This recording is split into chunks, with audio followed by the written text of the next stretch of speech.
Hi, guys. Welcome back to Bless This Mess podcast, where we're going to be talking about how I've transformed my life and how you can transform your life through fitness as well as through faith, and how we can clean up our diet, our lifestyle, and all those good things.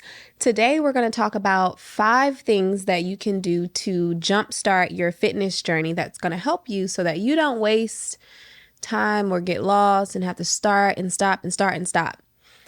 The first thing that you're going to want to do is create a daily routine.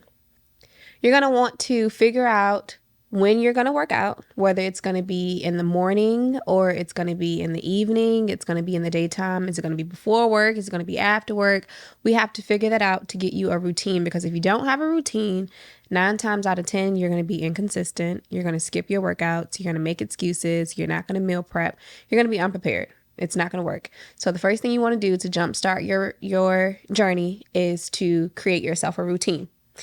My routine, I was a 5 a.m. gym girl. I was a 4 a.m. gym girl, 6 a.m. You do not have to get up super early in the morning to work out. It's not a necessity. It does look cool, but it doesn't always feel good when you have a lot of things to do. But sometimes it helps if you need to knock your workout out and you know you're the type of person to get off work and then be like, you know what?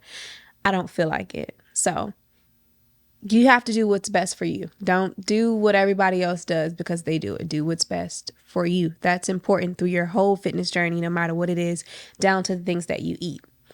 The second thing that you're going to want to do is clean up your mess.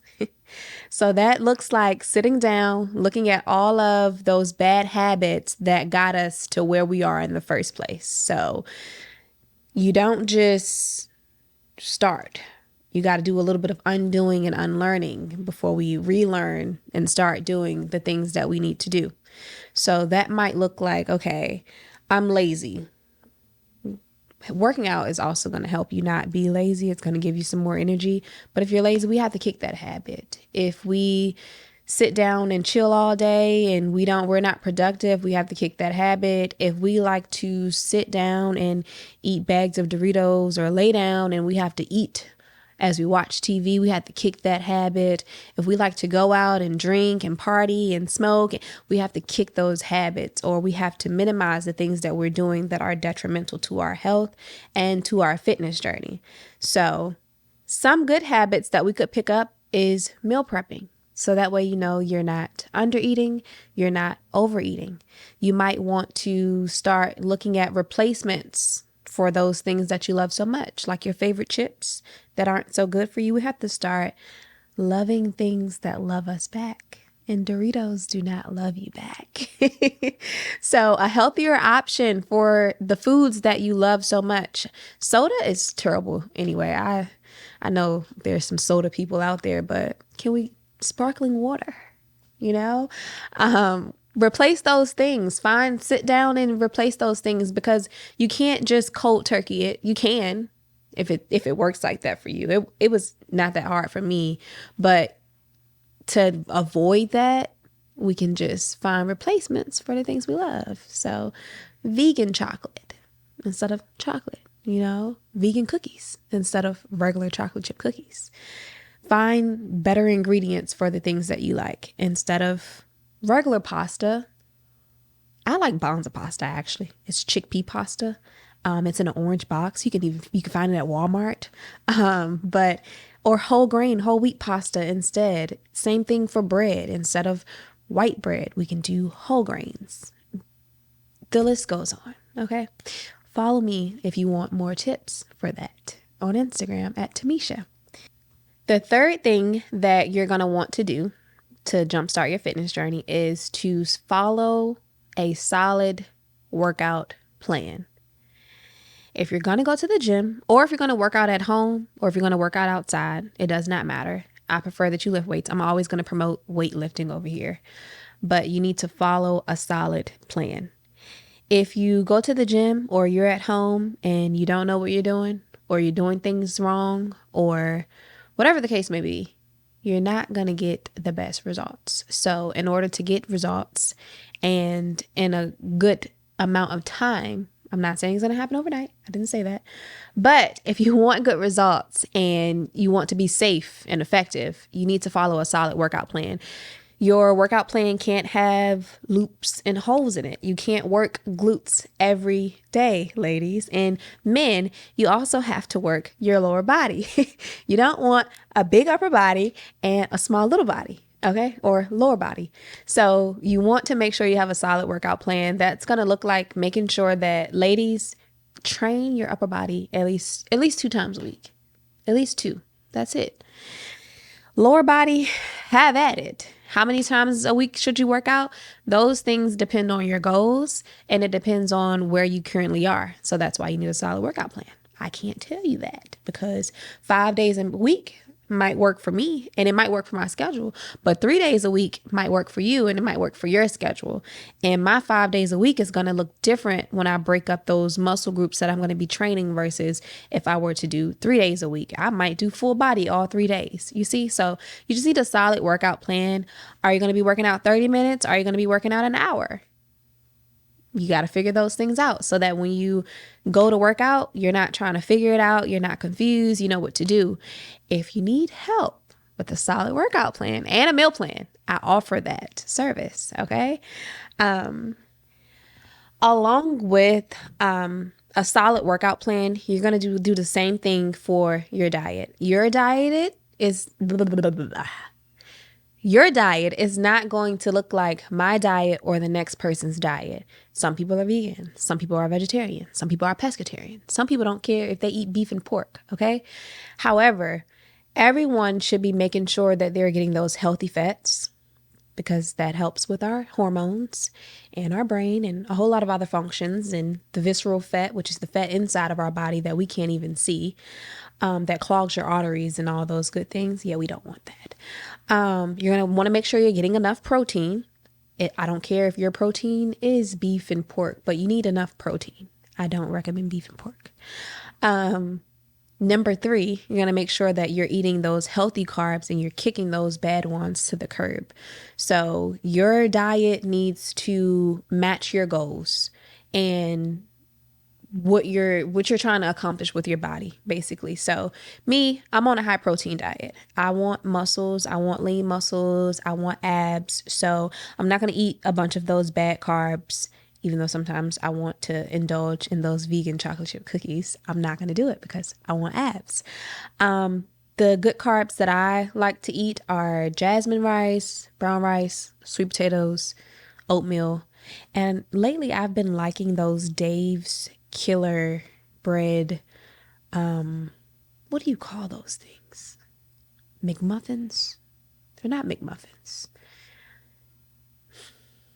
I have no idea. But they're good and they're whole wheat and they have seeds and all that good stuff in them. I love those. So you just want to make sure that you're following a diet that works for you. If you're the type of person that you like sweets, you need to find something that's going to replace those sweet things for you, or you're going to constantly crave those things. You need healthy options. If you like salty things, you need something that's going to be in your diet plan to keep you on track so you're not eating bad salty things. And you also need to be making sure that you're drinking enough water if you like all those salty things, but you need water anyway. Number 4 is the hard part, right? Stay consistent. Okay. It is a journey and it's a marathon. So no pressure, but pressure. You want to stay consistent, and the things that are going to help you stay consistent, I think number 1 is making sure that you are surrounding yourself with people who have similar goals as you. Surrounding myself with people who aren't on the same journey or who don't really prioritize their health and fitness the way that I do throws me off track with my journey, because I might be out eating chicken wings, drinking tequila when I have no business doing that. Maybe here and there, but I shouldn't be doing that. That's not something that you want to do on a consistent basis. So if you have friends who that's what they like to do, and they like to go to the Mexican restaurants and indulge in cheese and all these things that you're not supposed to be doing, especially if you have a personal trainer. This is coming from me as a personal trainer because I don't like how some clients, friends influence their journey with me because then I don't get results. Okay. So make sure you're around people who are on the same journey as you, who want the same things as you, or at least are motivating you and pushing you to do it, even if they're not going to do it. But they should be doing it too, because our body is our temple, our vessel. We only get one. Take care of it, right? Simple. Another thing that you're going to want to do to stay consistent is to not beat yourself up when you make a mistake. You're just going to course correct. All right. Today I ate 3 vegan chocolate chip cookies.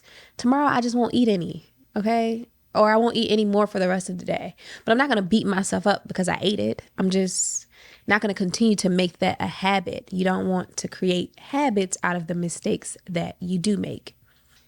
And a part of staying consistent, you want to make sure that you stay focused. Focus is key, right? So if my goal is to, let's just use abs because my goal has been abs. My goal is to get a 6-pack, right? I have to stay focused on that 6-pack. So when I look at those cookies, I got to think 6-pack. I can't do both. I have to stay focused on the journey that I'm on. And when you're able to stay focused and you're able to stay consistent, that same consistency and discipline, it rolls over into other areas of your life. You're going to notice other things happening for you because you've been so consistent and disciplined. And it's also like a superpower. Now you're going to feel super motivated. You're going to feel like you can do anything. Okay? So stay focused, stay consistent.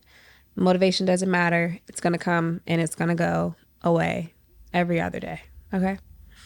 Last but not least, consistency is hard, but patience. Number 5, patience. Patience is harder because every time you look in the mirror and you see that fat roll that's just sitting right there, you're like, I just did all those burpees, or I just did all those squats and they're still there. Or you go and you look in the mirror and you're like, you know what? I did all those hip thrusts and my butt is still not there.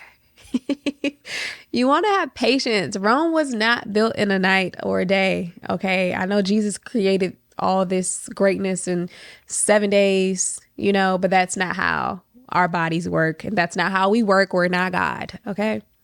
So I said Jesus. Jesus didn't do that. God did it. So you want to stay patient. Patience is a hard lesson. It's very hard. It's not easy. I can't lie and say it's easy. But when you stay consistent and focused, you're not even thinking about how fast it's going to happen. You're not worried about the amount of time that it takes. You're not. You're going to look back and be like, oh, wow, like I really did it. You're not going to worry about how much time it took. A lot of people ask me, well, how long did it take you? And I'm like, I have to really go back and think about it because I wasn't worried about how long it was going to take me. I didn't worry about that. Fitness is not seasonal. It is not spring challenge, summer challenge, fall, winter body. It's not those things. Like I know you see us trainers, we may do a summer challenge or summer body goals or this, that, or we're getting ready in the winter for summer, but that's not how it works. It's a lifestyle. It's ongoing. It's a marathon. Like Nipsey Hussle said, you got to keep on going. Okay, you're going to get tired sometimes. You might end up taking 2 weeks off. You might eat like a pig for 3 weeks, but that's only 3 weeks out of 52 weeks in the year. Okay, so don't beat yourself up about those things. Stay patient. The rolls are going to fall off eventually. The butt's going to get there eventually if you eat good and you lift heavy. Yeah. Alrighty, I have some questions for you. I was wondering, do you recommend, I know it's like you have to follow fads and trends and ebbs and flows of popularity of fitness trends, but do you recommend any cold exposure or sauna to kind of help coincide? Do you follow that? Is that the most important? Should I not think about that at the front end of my journey? What do you think about that? I wouldn't worry about that at the front end of your journey. However, I love the sauna. I can sit in there for well, let me not lie, because the last time I was in Gold's Gym sauna, I almost passed out. It was so hot in there. Wow, I was in there for 15 minutes, but I can only sit in there for 30 minutes. And let's not forget the steam room. I love the steam room. And the cold, I've heard so many good things about the cold and the cryotherapy, and I've seen them, and I've seen some girls that I've worked with do it. I haven't done it yet, so I'll have to try it and let you know. But no, don't worry about that in the front of your journey. Another question for you. What would you suggest to a person that needs to get their cardio in but hates running? Oh, I cannot get on that treadmill. I cannot hit that neighborhood path, but I gotta find a way to get that cardiovascular up. What are some good things that you recommend? So, FYI, fun fact about toe, I hate running. I hate cardio. I hate it all. Okay.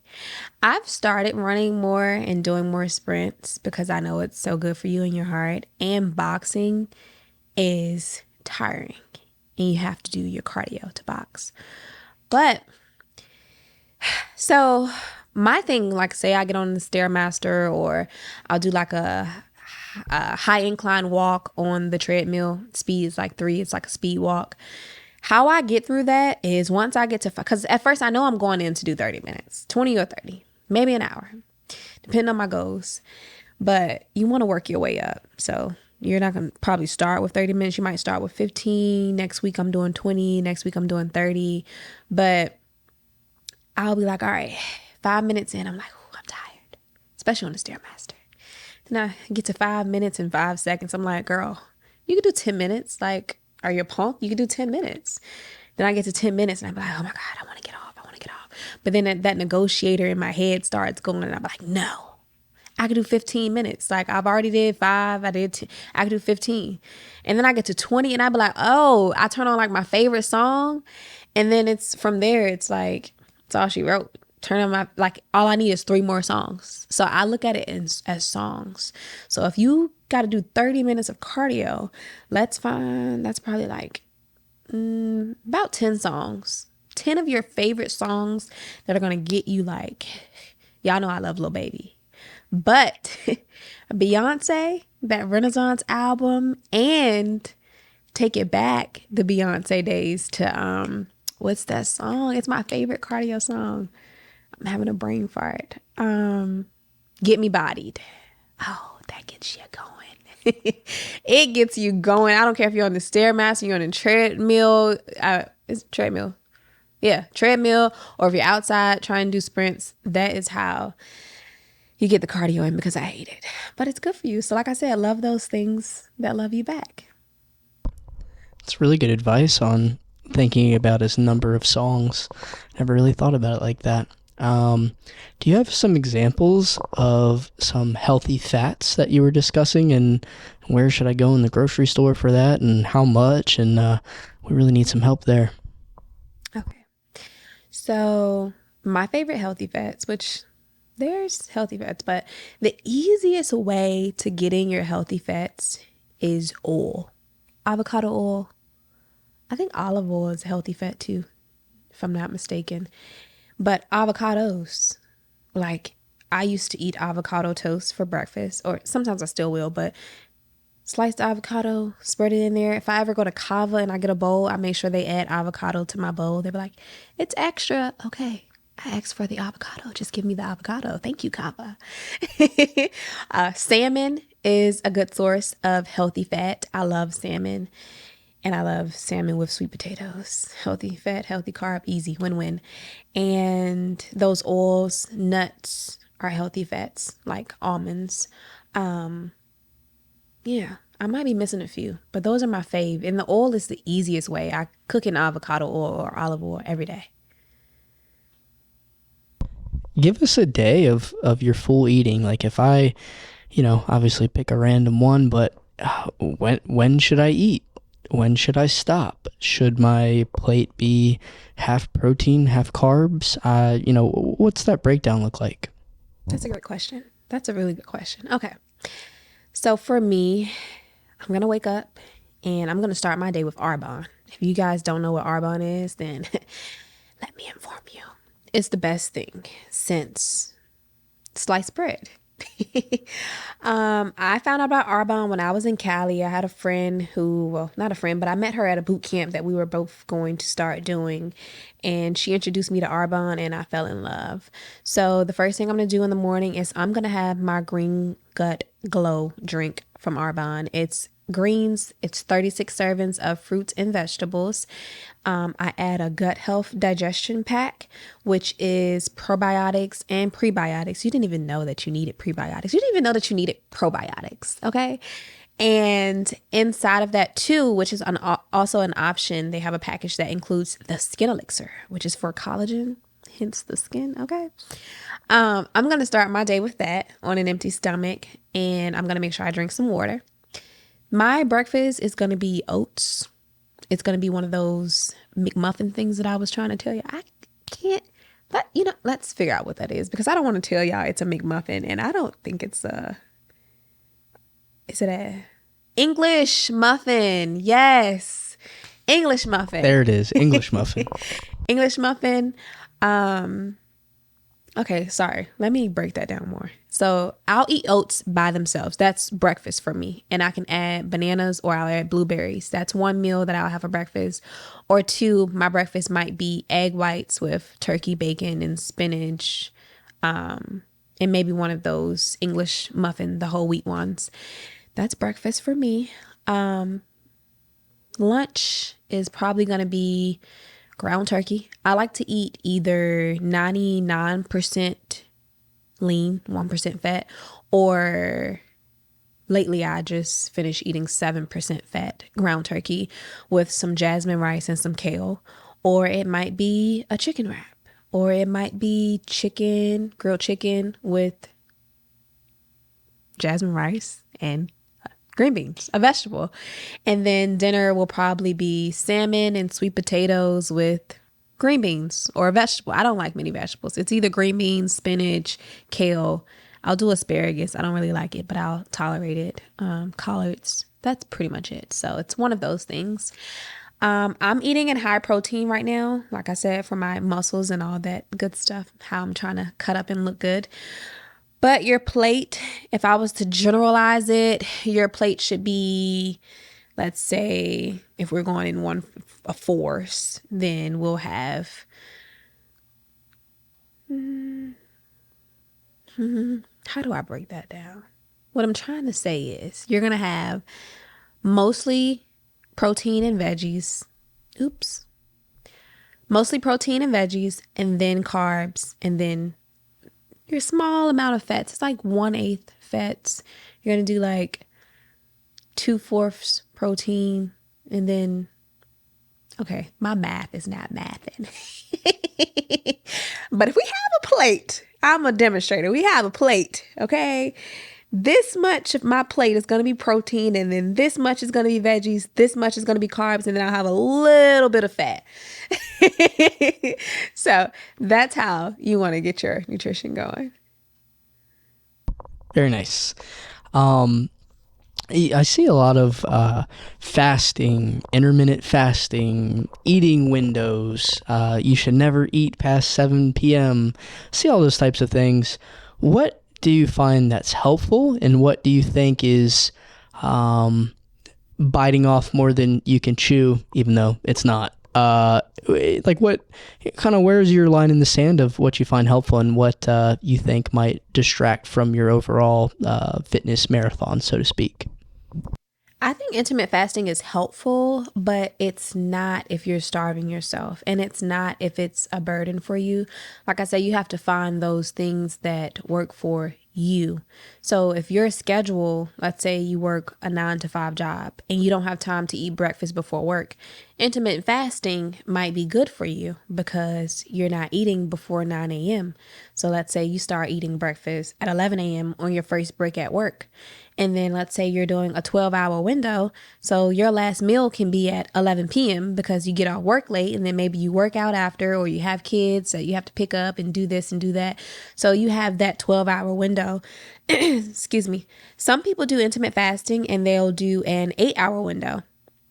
It all depends on your schedule and what works for you. But sometimes those things in intermittent fasting and the fat diets can actually break your fitness marathon because you're worried about things that you don't really have to worry about. It's not a requirement, it's not necessary. You just need to make sure that you're eating healthy and you're hitting those macronutrients and also your micronutrients, your vitamins and minerals as well.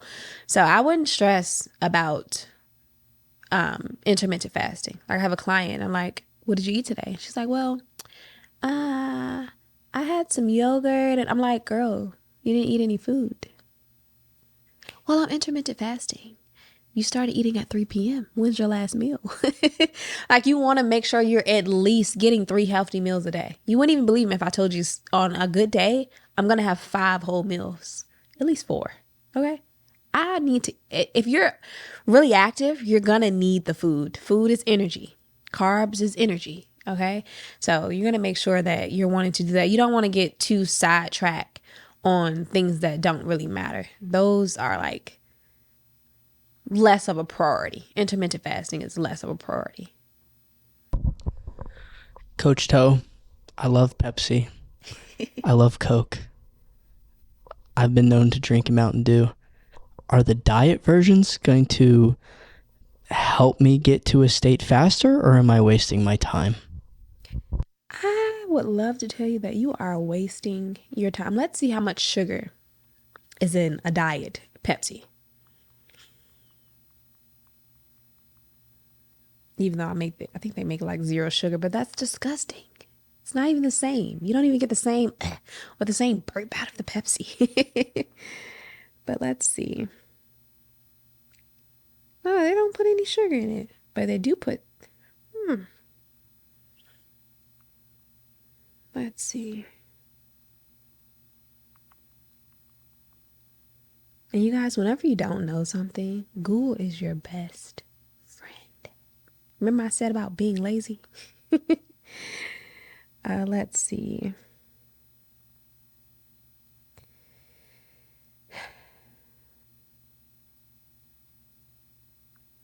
Although diet soda has no calories, sugar, or fat, it has been linked to the development of type 2 diabetes and heart disease in several studies.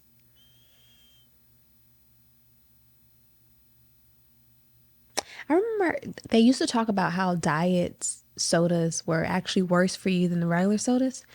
I'm not sure why they used to say that. I never looked into it. No, like aspartame or like artificial sweeteners.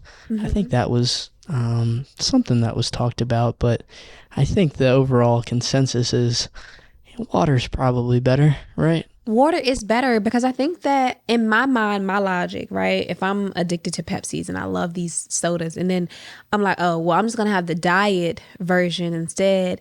Then my mind also might tell me, you know what?